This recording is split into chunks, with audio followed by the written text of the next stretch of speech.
Queridos, hoje nós vamos dar sequência àquilo que começamos a tratar semana passada. Você deve lembrar que nós falamos sobre graça. E esse tem sido um assunto muito recorrente no nosso ministério. Tem sido, eu diria, uma das tônicas, uma das ênfases. Eu acredito que esse ministério ele está estabelecido sobre um tripé, que é a graça, o reino e o amor. Se você remove uma das pernas desse tripé, tudo vem abaixo. O equilíbrio está justamente nisso. Se você fala muito da graça e não fala do reino, não há um equilíbrio. Se você fala muito no reino e não fala de amor, não há um equilíbrio. Por isso que a gente está sempre retomando esses assuntos.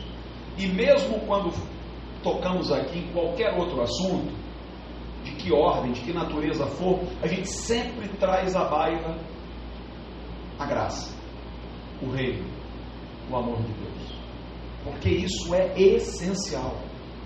E quando a gente pensa que já entendeu todas as implicações, todos os desdobramentos, de repente a gente se depara com um dado completamente novo e diz: ué, peraí, esse ângulo aí eu não tinha visto ainda.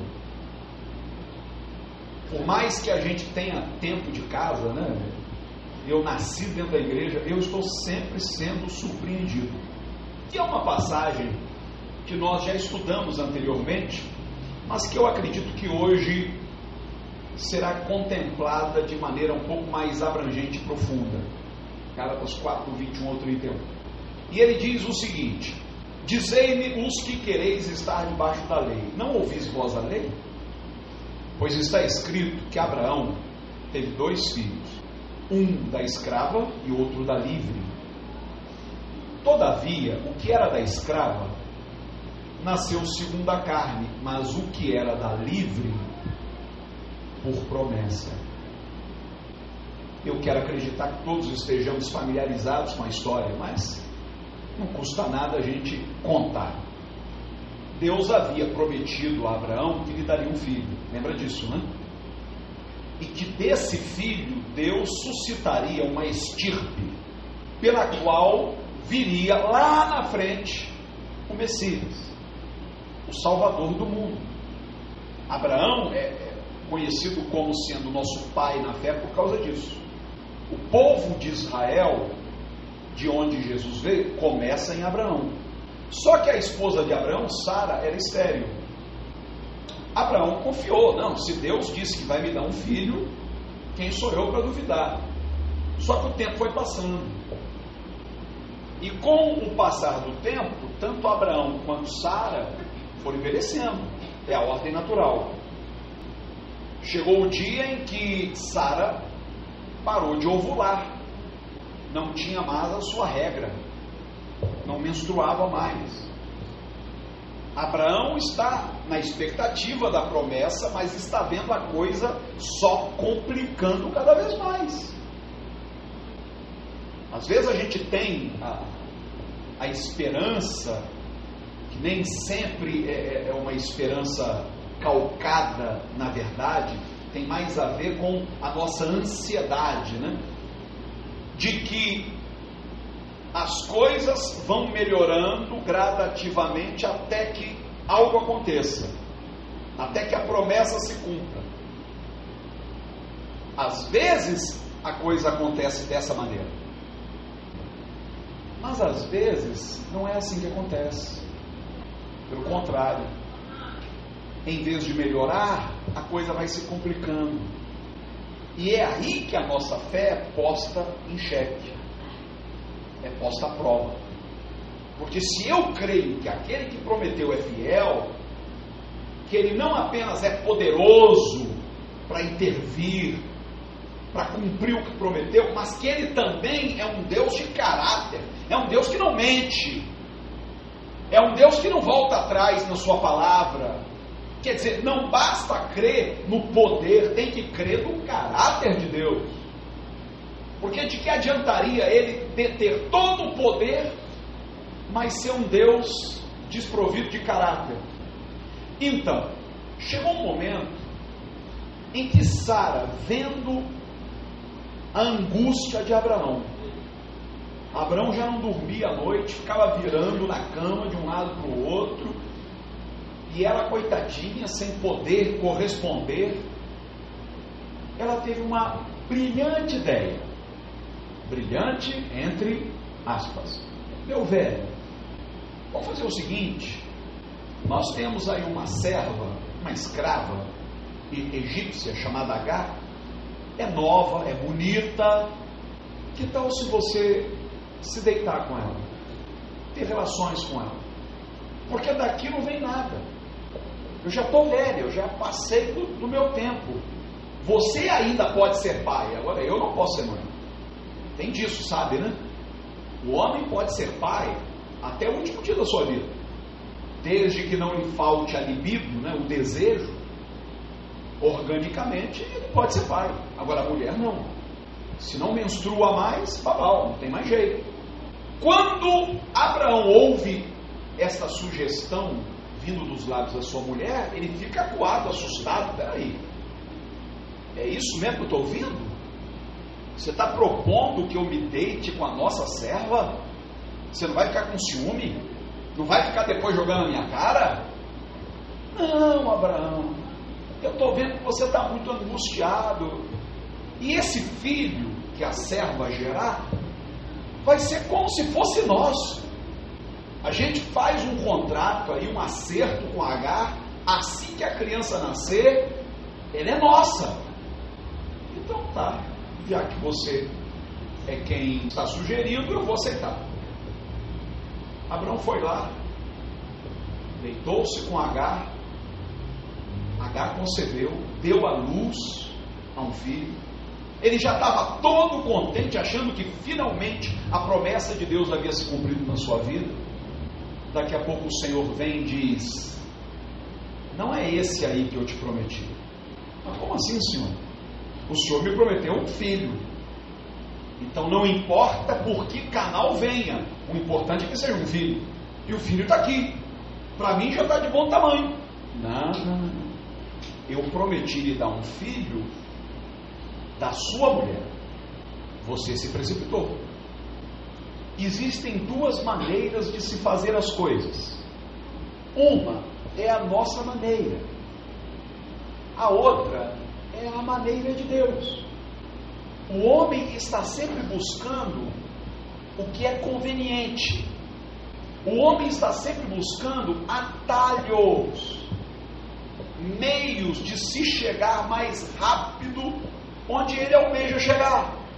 E Satanás, sabendo desta tendência do ser humano, junta a fome com a vontade de comer, ele se aproveita disso e vem nos oferecer também suas propostas. Foi o que Satanás fez com Jesus no deserto. É só você dobrar os joelhos, me adorar, e eu te entrego todos os reinos do mundo. Olha, já era a promessa de Deus a seu Filho Jesus, que todos os reinos deste mundo seriam de Cristo. Isso era promessa. Mas não pelo atalho sugerido por Satanás, mas pelo caminho. E o caminho incluía uma cruz. O caminho incluía um sacrifício. Será que nós estamos fazendo as coisas do jeito de Deus? Porque todas as vezes que a gente faz do nosso jeito, a gente arruma sarna para se coçar. E vou te dizer uma coisa, hein? Pode ser que fazendo as coisas do seu jeito, você até se dê bem inicialmente. Eu vejo, por exemplo, gente atuando no ministério, fazendo as coisas do seu jeito e se dando bem. Eu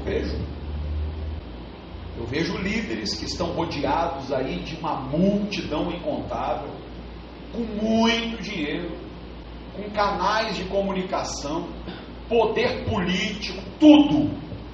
E é do seu jeito. Não é do jeito de Deus, é do seu jeito. Aí o cara usa isso como justificativa, dizendo, bem, se eu estou prosperando, se eu estou me dando bem, se eu estou juntando essa multidão, é porque Deus está aprovando. Então Deus aprovou o que Abraão fez? Se deitar com a sua serva? Deus poderia ter impedido que Agar concebesse, não poderia? Deus poderia ter sabotado o plano de Abraão. E Deus não fez isso, Deus deixou rolar. É isso que você quer? Tá bom. Você vai ter o filho, mas não é o filho da promessa. É o filho do jeitinho. É o filho do atalho, não da promessa. Deus não alterou seu plano. Não pense você que os nossos improvisos são capazes de alterar em nada o plano original de Deus. E Deus não tem plano B. Ponha isso na sua mente. Deus não tem plano B. Plano tapa-buraco não. O plano de Deus segue sendo exatamente o mesmo. E se nós nos sujeitássemos inteiramente à vontade de Deus, nós seríamos poupados de muita encrenca, gente. De muita dor de cabeça. Só que a gente é teimoso. A gente acha que sabe mais do que Deus. Olha o que o texto vai dizer. O que entende por alegoria, pois estas mulheres, Sara e Agar, são as duas alianças. Você sabe que nós encontramos nas Escrituras duas alianças. A velha, que foi feita lá no Sinai, quando Deus entrega a Moisés as tábuas da lei. Essa é a velha aliança. E nós temos a nova aliança, que é feita no outro monte. Não é no Sinai, é no Gólgota. E essa nova aliança é feita no sangue de Jesus. Então são duas alianças. Paulo agora se apropria de uma história lá do Velho Testamento e a enxerga, a interpreta como sendo uma alegoria, uma figura de linguagem. Não que essa história não tenha acontecido realmente, mas mesmo que tenha acontecido, você pode fazer uma leitura alegórica. E ele enxerga nas duas mulheres, Sara e Agar, representações das duas alianças. Então Agar, a escrava, representa a velha aliança. Sara, que é a esposa legítima de Abraão, representa a nova aliança. E ele prossegue dizendo, uma aliança é do Monte Sinai, gerando filhos para a escravidão. Um escravo só produz filhos escravos. Agar era escrava de Abraão. Portanto, seu filho, ainda que fosse filho de Abraão, que tivesse o sangue de Abraão correndo em suas veias, mas ele já nasce na condição de escravo. Paulo está nos dizendo que aquela aliança feita no Monte Sinai é incapaz de produzir filhos para Deus. Aquela aliança só produz escravos. Repare que Paulo está argumentando, mostrando aos Gálatas que não vale a pena viver debaixo da lei, porque a lei só produz escravos. E não é o que nós temos visto hoje, queridos. Eu não consigo compreender, sinceramente, eu tenho dificuldade de entender o que leva as pessoas a colocarem suas expectativas, suas esperanças, sua fé no Monte Sinai, enviando seus pedidos para o Monte Sinai. Se a Bíblia é clara ao dizer que o Monte Sinai só produz escravos, e mesmo que a pessoa não remeta os seus pedidos ao Monte Sinai, não participe dessas campanhas translocadas que eles inventam por aí, mas se ela vive debaixo da lei, o que é viver debaixo da lei? É viver na dependência do seu próprio desempenho, é viver achando que só pode agradar a Deus mediante sacrifícios, mediante obras. Então, se ela vive debaixo da lei, ela não é filha, ela é escrava. A lei não é capaz de produzir em nós uma regeneração, porque só é filho de Deus quem é regenerado. A lei não regenera ninguém, a lei não salva ninguém. Então você pode estar aqui na reina, ouvindo falar da graça, e ainda assim ter uma consciência legalista. Quando eu uso a expressão legalismo, tem a ver com a lei. Uma consciência legalista é uma consciência refém da lei. Aí tudo que você faz não é movido por amor, não é movido por gratidão. Na verdade, você faz aquilo no afã de merecer algo da parte de Deus. Você é dizimista, mas o seu dízimo não é motivado por amor e gratidão, é motivado por uma barganha. Não, eu tenho que dar o dízimo, porque senão não vou prosperar. Essa é a consciência do escravo, não é a consciência do filho. Ora, esta H é Sinai, um monte da Arábia, que corresponde a Jerusalém atual, porque é escrava com seus filhos. Jerusalém atual, que é tão idolatrada pelos crentes hoje em dia, é escrava com os seus filhos. Essa semana me chega aqui um rapaz que tem uma fábrica de bandeiras e veio me oferecer se eu queria comprar para a igreja bandeira do Brasil. Geralmente as igrejas gostam, né, de colocar bandeira nos púlpitos. Eu, sinceramente, não. Mas há gosto para tudo. Mas a primeira que ele me mostrou foi a bandeira de Israel. Meu irmão, vai dobrando. Isso aí pega muito bem numa embaixada, num consulado. Aqui não é sinagoga. Mas é a ideia que predomina. Não, Jerusalém, a terra santa. Paulo diz, escrava juntamente com seus filhos. Eu e você não temos absolutamente nada a ver com essa Jerusalém. Nada versus nada. Nossa história é com outra Jerusalém. Qual? Olha o que ele diz. Mas a Jerusalém que é de cima é livre, a qual é mãe de todos nós. Paulo está traçando um paralelo, fazendo uma comparação entre a Jerusalém atual, terrena, que é escrava juntamente com seus filhos, e a Jerusalém de cima, a celestial, a espiritual, que é mãe de todos nós. A minha cidadania não tem absolutamente nada a ver com o Israel carnal, mas com o Israel espiritual. Enquanto você e eu não tivermos isso claro em nossa consciência, nós vamos andar com um pé na graça, outro pé na lei, um pé no Monte Calvário, outro pé no Monte Sinai. Nós vamos depender 50% da graça, 50% do nosso desempenho. Vós, irmãos, sois filhos da promessa, como Isaque. Isaque, sim, foi o filho da promessa, foi o que o ventre de Sara gestou. Já Ismael, o filho da escrava, o filho de Agar com Abraão, não tinha nada a ver com a promessa de Deus, foi filho do improviso, foi o jeitinho do homem, foi o atalho. Eu quero aproveitar hoje esta palavra para te fazer uma advertência, uma exortação. Todos nós, queridos, podemos estar gerando em nossas vidas filhos que não são da promessa. O que eu quero dizer com isso? Há iniciativas que eu tomo que não foram iniciativas que partiram do coração de Deus. Quando se fala de promessa, está se falando de propósito, daquilo que Deus designou para a minha vida. Há iniciativas que você já tomou e que tem alimentado ao longo da sua caminhada e que até tem tudo para dar certo, ou quem sabe até esteja dando certo, mas que não tem a ver com o propósito de Deus.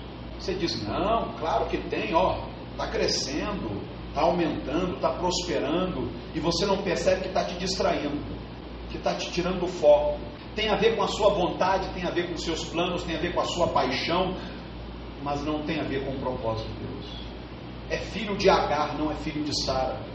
Só você é que pode avaliar. Só você é que pode distinguir uma coisa da outra. E sabe como você percebe?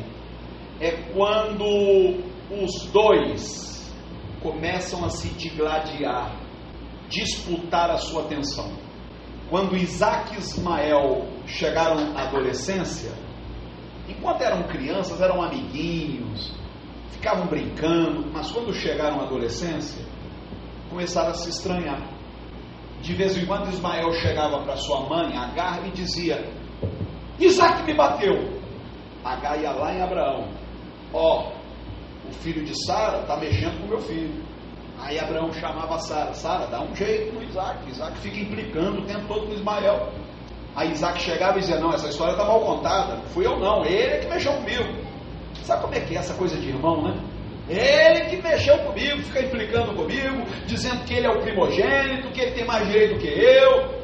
O que começou numa briguinha entre irmãos, daqui a pouco se tornou uma briga entre elas, Sara e Agar. Sendo que Sara era a oficial, era a mulher de Abraão, Agar era escrava. Mas agora se achava no direito. Não, peraí, eu gerei o seu primogênito, eu não vou levar desaforo para casa. É o que acontece na vida da gente, quando a gente quer promover o convívio debaixo do mesmo teto. Estou falando de maneira alegórica, ok? De algo gerado pelo Espírito com algo gerado pela carne. A gente tenta conciliar, sabe? A gente tenta encaixar a vontade de Deus com a nossa e não encaixa. A gente acha que vai dar um jeitinho. Não, eu vou arrumar um jeito, isso aí vai combinar bonitinho, e não combina, não tem encaixe. É a vontade de Deus e a sua vontade. E agora? Ou você abre mão da sua, mesmo que esteja prosperando, esteja dando certo, enquanto a de Deus parece sempre protelando. E agora? Difícil, né?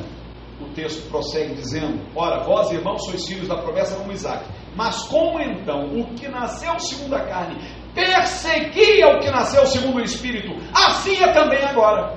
É inclusive na sua vida. Mas que diz a Escritura? Como é que você vai resolver isso? Paulo diz: lança fora a escrava e seu filho, pois de modo algum o filho da escrava herdará com o filho da livre. De maneira que, irmãos, somos filhos não da escrava, mas da livre. Eu imagino que Abraão tenha vivido dois grandes dilemas na sua vida. O maior deles, sem dúvida alguma, foi quando Deus pede que o patriarca ofereça Isaque em sacrifício. Esse aí foi duro demais, mas ele foi aprovado. Sem titubear, pega o seu filho, leva até o Monte Moriá, e no momento em que já ia oferecendo, o Senhor brada do céu: não faça isso, agora eu vi que verdadeiramente você crê. Mas foi para um fio, gente. Um segundo, Isaque teria perdido a vida pelas mãos do próprio pai. Talvez não tenha sido um dilema tão difícil quanto esse, mas também foi muito difícil. O dia em que Sara chega para Abraão e diz: Abraão, o negócio é o seguinte, meu velho, está na hora dessa escrava ir embora e levar o filho dela. Abraão diz: não, peraí, ele é meu filho, como é que eu vou mandar meu próprio filho embora? É meu primogênito. Naquela noite Abraão não dormiu, amargurado. Aí o Senhor aparece e diz para ele: faça exatamente o que a tua mulher disse. Por que Deus agiu dessa maneira? Sabe por quê? Porque lá atrás ele não fez o que a mulher disse. Quando a mulher veio sugerir para ele deitar com Agar, ele não topou? Deve ter até gostado da ideia. Opa, só se for agora. E agora a mesma mulher te sugeriu que ele se deitasse com a escrava, vem e diz: manda ele embora, ele e o filho. E ele vai ficar com o pé atrás? Não. Agora você vai fazer o que ela mandou. Eu estou nisso. Mas o que vai ser do meu filho? Não esquenta não, porque por ser seu filho, eu vou fazer dele uma grande nação. Eu vou abençoar, ele vai prosperar, eu vou cuidar dele, para onde ele for eu vou estar com ele. Eu não sei se você está ciente do que eu vou dizer aqui, mas Isaque deu origem ao povo de Israel, Ismael deu origem aos árabes, e hoje os árabes são em muito maior número do que os judeus. Quantas são as nações árabes? O Egito, o Iraque, a Arábia Saudita, Emirados Árabes, descendentes de Ismael. Então Deus cumpriu o que prometeu, mas o preço que Abraão teve que pagar foi grande. Dispensa, manda embora, porque o filho da escrava não vai herdar com o filho da livre. Paulo está usando essa história, que é uma história triste, sem dúvida, mas como uma alegoria para nós hoje, porque talvez nós estejamos mantendo o filho da escrava com o filho da livre debaixo do mesmo teto. Veja, eu estou falando alegoricamente. O que eu quero dizer com isso? Pode ser que você esteja tentando negociar a permanência de um projeto seu, mas que está em constante atrito com o projeto de Deus. Vai chegar uma hora em que você vai ter que abrir mão de um. E de qual você vai abrir mão? Você vai abrir mão da promessa? Ou vai abrir mão de algo fruto de uma precipitação sua? Você acha que vale a pena viver em função de um improviso que você fez na vida? Mesmo que aquilo aparentemente esteja funcionando, esteja dando certo, mas o Senhor te incomoda e diz: isso aí não partiu de mim, isso aí foi coisa da sua cabeça. Não, foi Sara que me deu a ideia. Pois é, agora mesmo a Sara que te deu aquela ideia está te dando outra. Bota para fora. Ou não vai obedecer? Ou vai arcar com o ônus da rebeldia, da desobediência? Pode ser, queridos, que isso represente para nós também algum hábito, alguma prática que a gente arrasta na vida e que também não combina com o propósito de Deus. Já passou da hora da gente mandar embora, dizer: não, isso aqui não é para mim, isso não combina com o que Deus determinou para a minha vida. Eu não posso avaliar por você, só você pode avaliar a sua própria vida. Mas haveria algo que já passou da hora de ser dispensado? Talvez um pensamento, talvez até um sonho, mas que não corresponda ao projeto de Deus. Uma prática, um hábito. E nem sempre é uma prática pecaminosa, entenda. Às vezes não tem nada a ver com pecado, gente. Não com pecado em termos morais, mas pecado não abrange só questões morais. Tudo que te desvia do alvo é pecado. Então, se eu insisto numa coisa que não é ilegal, não é imoral e nem engorda, mas que me distrai, que está me tirando do caminho, aquilo é pecado. Aquilo é Ismael, não é Isaac. Aquilo é filho do meu improviso, não é filho da promessa. Do que você já deveria ter se livrado a tempo, hein? O que você mantém na sua vida e que já passou da hora de ir embora? Uma ideia, um sonho que você acalanta, que você diz: não, mas um dia eu vou realizar. Mas esse sonho tem a ver com o projeto de Deus? Ou é algo que você nutre desde a infância, sabe? Que te embala, que te faz perder horas de sono pensando, um dia, e você está só se distraindo, e o que Deus tem para você está aí, debaixo do seu nariz, e você não consegue ver. Se você não consegue ver, acaba escapando. Você lembra de Noé, né?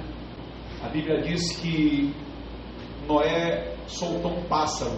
O primeiro pássaro que ele soltou era um corvo. E o que aconteceu? Foi embora. Depois ele soltou uma pomba. E o que a pomba fez? Voltou trazendo no bico um ramo. Tem uma frase que o John Lennon, é atribuída a ele, eu acredito que tenha sido ele o autor, mas ele diz o seguinte: as coisas que eu amo, eu deixo livres. Se voltar, é porque eram minhas realmente. Se não voltarem, é porque nunca foram minhas. Solte o corvo e o corvo nunca mais aparece. Solte a pomba, ela vai lá, acha um raminho de oliveira e traz no bico, para anunciar que as águas já estavam descendo, que já havia lugar para atracar uma embarcação. O que na sua vida precisa te deixar? Eu quero aproveitar os últimos 5 minutos da minha mensagem para ler algo que o Senhor me mostrou agora há pouco. Eu já tinha preparado a mensagem quando Ele me mostrou isso, e eu não quero poupar vocês disso, não. Capítulo 5. Cristo nos libertou para que sejamos de fato, diga, livres. Estais, pois, firmes, e não torneis a colocar-vos debaixo do jugo da escravidão. Escutai, eu, Paulo, vos digo que, se vos deixar de circuncidar, Cristo de nada vos aproveitará. De novo, testifico a todo homem que se deixa circuncidar, que está obrigado a guardar toda a lei.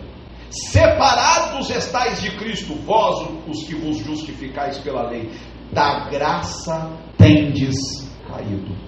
Mas nós, pela fé, aguardamos, mediante o Espírito, a justiça pela qual esperamos. Pois em Cristo Jesus, nem a circuncisão, nem a incircuncisão tem valor algum. O que importa é a fé que opera pelo amor. Então diga comigo, o que importa é a fé que opera pelo amor. Então a circuncisão tem algum valor? Você sabe que a circuncisão era o sinal da velha aliança. Hoje não se usa mais, mas há outros elementos que se usam hoje e que nos ligam à velha aliança. Por exemplo, se você coloca o seu coração num amuleto qualquer, numa toalhinha ungida, numa rosa não sei das quantas, num óleo de Israel, é a mesma coisa que a circuncisão. Você está voltando a ficar debaixo da escravidão. Meu Deus do céu, não tem como, é água e óleo. Como é que você vai conciliar ser filho e ser escravo ao mesmo tempo? Filho da escrava tem que ir embora. Não é a pessoa que tem que ir embora, não. É aquela prática que tem que ir embora. Estão entendendo o que eu quero dizer, né? Aí Paulo diz, em Cristo, nem a circuncisão, nem a incircuncisão tem valor nenhum.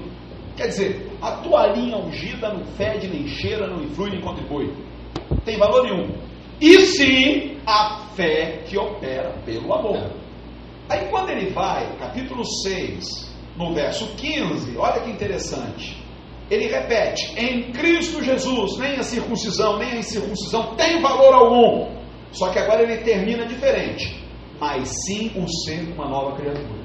No verso que nós lemos antes, ele diz, circuncisão e circuncisão vale de nada, e sim a fé que opera pelo amor. Agora ele diz, nem circuncisão, nem circuncisão vale nada, mas sim o ser nova criatura.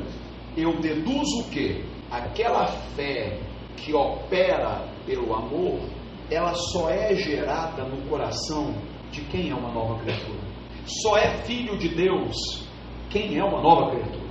Quem não é nova criatura pode ser chamado de qualquer coisa, servo de Deus, escravo de Deus, filho não.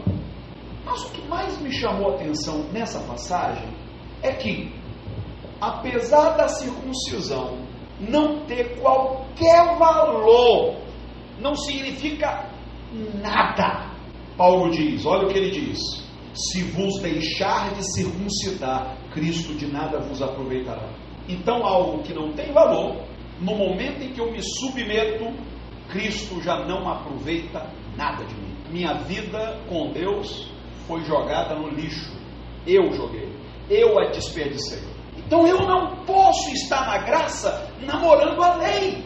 Eu não posso ter um caso com a lei. Eu não posso ser casado com Sara e me deitar com Agar. Viver um adultério espiritual. Não dá para conciliar.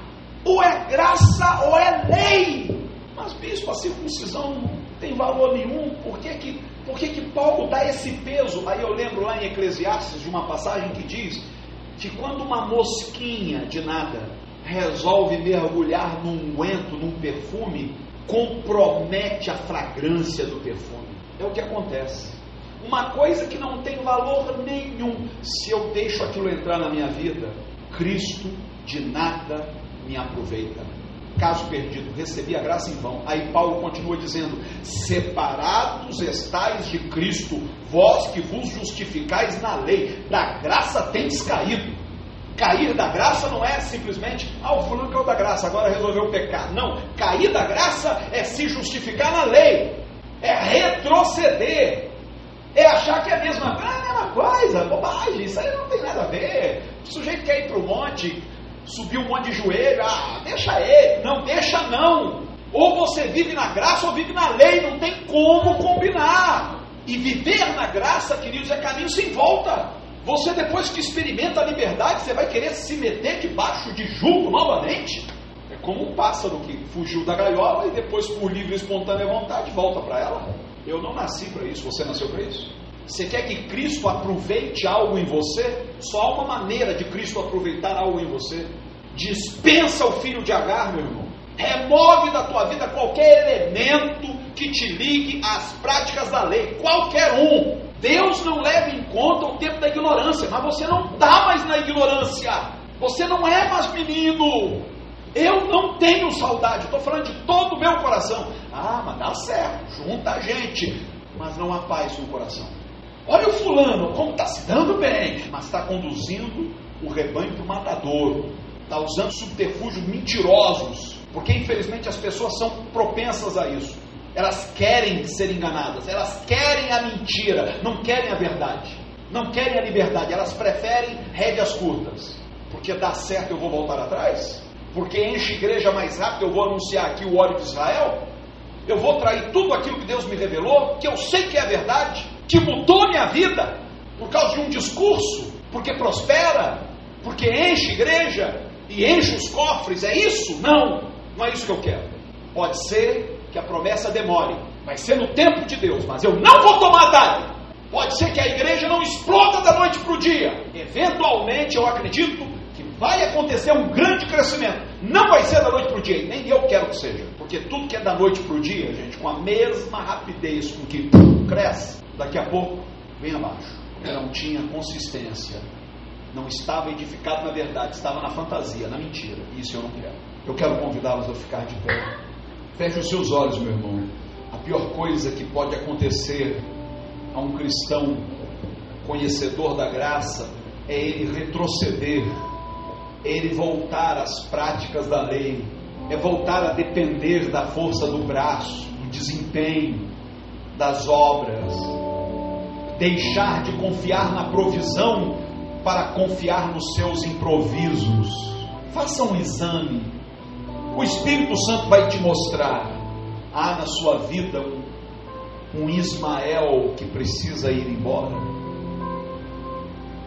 Há na sua vida algo que não foi iniciativa de Deus, foi sua, e está te trazendo tanto problema, tanta dor de cabeça.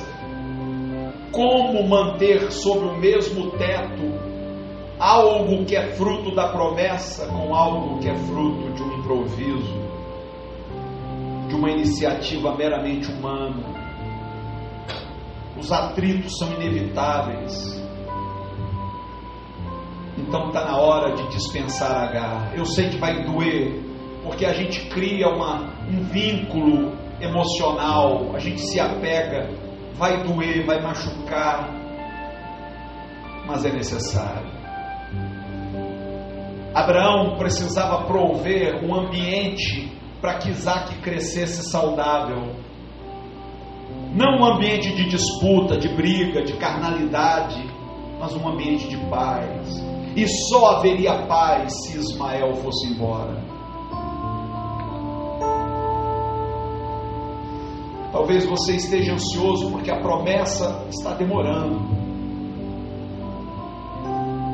Gente, na vida de Abraão, a promessa demorou mais de 100 anos. Mas ela veio. Deus é fiel.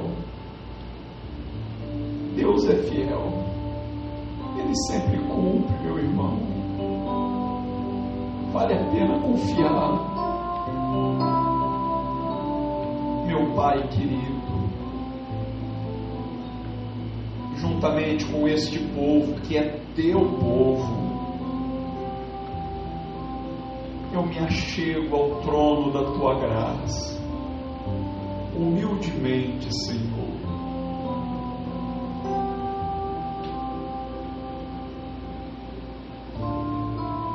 É possível que haja na minha vida algo que precisa partir.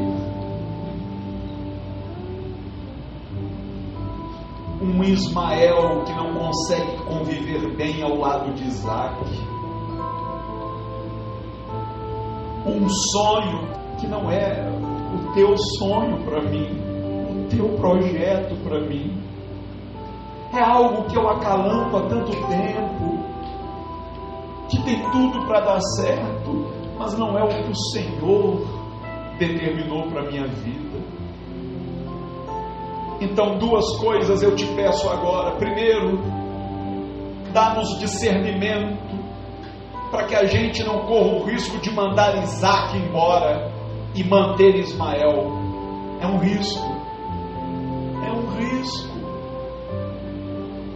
Quem tem que partir não é Isaac, não é o filho da promessa, é o filho da escrava. E segundo, além do discernimento, tu sabes o quanto vamos precisar de força, Pai, porque não vai ser fácil, vai requerer de nós uma confiança absoluta na tua promessa, uma submissão de tal ordem que alguns poderão nos achar loucos. Então dá-nos força, Pai. Olhar nos olhos de Ismael e dizer: você precisa partir, não vai ser fácil para nenhum de nós. Mas se é necessário, se repetir esta ordem, quem somos nós para duvidar? Que Ismael arrume as malas imediatamente, que Agar arrume as malas imediatamente. Eu quero na minha vida a tua promessa, Senhor. Eu quero na minha vida o cumprimento, a realização dos sonhos de Deus, que são bem maiores do que os meus.